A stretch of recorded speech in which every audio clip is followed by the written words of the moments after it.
Assalamualaikum warahmatullahi wabarakatuh. Selamat siang anak-anak.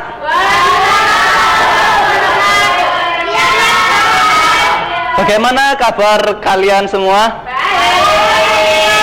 Sekarang saya akan menyampaikan pengertian eksposisi secara luas. Nah, eksposisi yaitu pelajaran yang merupakan proses pembelajaran bahasa Indonesia yang berbasis teks eksposisi. Pembelajaran teks ini dimaksudkan untuk membantu peserta didik mengembangkan wawasan pengetahuan mengenai kebebasan berpendapat di forum ekonomi dan politik. Maksudnya bebas berpendapat tentang keadaan ekonomi atau politik pada sekarang ini. Ya, tentunya menyusun teks eksposisi, tapi isinya yaitu tentang ekonomi dan politik, baik itu pada keadaan tahun-tahun kemarin ataupun keadaan tahun-tahun sekarang ini. Tapi lebih efektifnya yang lagi booming pada tahun ini. Kalau politik sekarang ini kan lagi gencar-gencarnya ya, seperti Ahok gitu.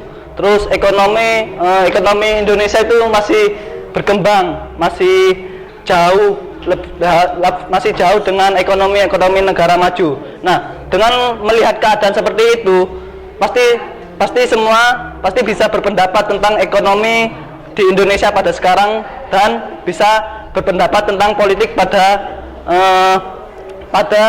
keadaan politik pada tahun sekarang. Tujuan belajar teks eksposisi yaitu adalah agar peserta didik terampil berpikir kritis dan kreatif serta mampu bertindak efektif menyelesaikan permasalahan dalam kehidupan nyata.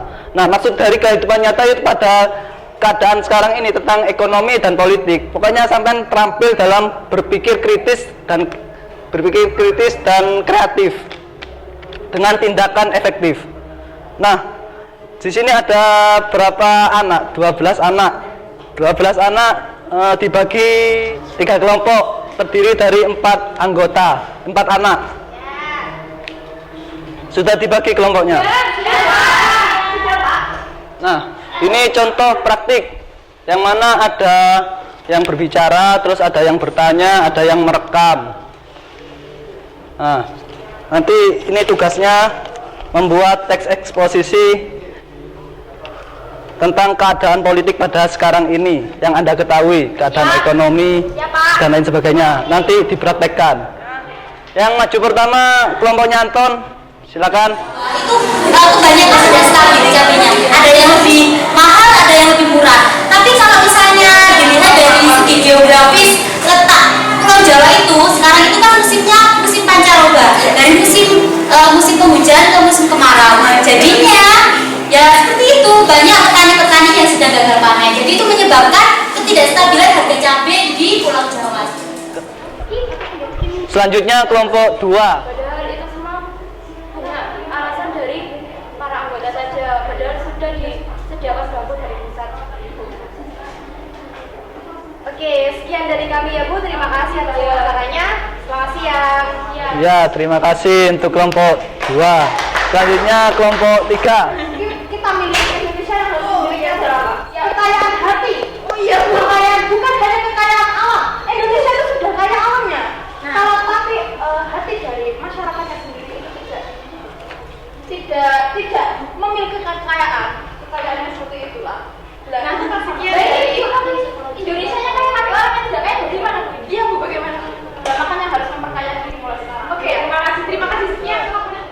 Nah, yang sudah dipresentasikan tadi itu merupakan teks eksposisi ya, tapi bedanya dengan tes deskripsi itu, kalau tes deskripsi melihat suatu kayak bangku itu dideskripsikan, tapi kalau eksposisi itu ranahnya hanya ekonomi dan politik sesuai dengan buku itu. Terus kalian semua sudah mencapai tujuan dalam pembelajaran teks eksposisi. Tujuannya yaitu adalah agar peserta didik terampil berpikir kritis dan kreatif. Nah, tadi yang sudah Anda sampaikan itu sudah kritis, kreatif, dan tindakan secara efektif. Tadi Anda kan bertindak secara efektif, ada yang berbicara, ada yang merekam, ada yang menjadi wawancara atau reporter. Terus yang dibicarakan tadi ada yang berbicara tentang ekonomi mengenai ini naiknya cabai pada hari Ramadan ya. Terus yang kedua politik, yaitu politik dan ekonomi. Ya, saya dua-duanya. Dua-duanya. Tepuk tangan untuk kelompok 3. Terus yang kelompok 2 ini mengenai politik ya, tentang EKTP. Nah, terus yang dibahas tadi itu kalian sudah berpendapat dengan menggunakan bahasa Indonesia, baik lisan maupun tulisan. Sebelum Anda menyampaikan secara lisan, mungkin tadi Anda sudah menyampaikan secara tulisan. Karena kenapa? Kalau kita menulis dulu, kita menata kalimatnya, nanti yang kita sampaikan itu bisa efektif. Iya, Pak. Benar. Nah, hanya itu saja yang saya sampaikan, semoga bermanfaat. Sekian dari saya. Assalamualaikum warahmatullahi wabarakatuh.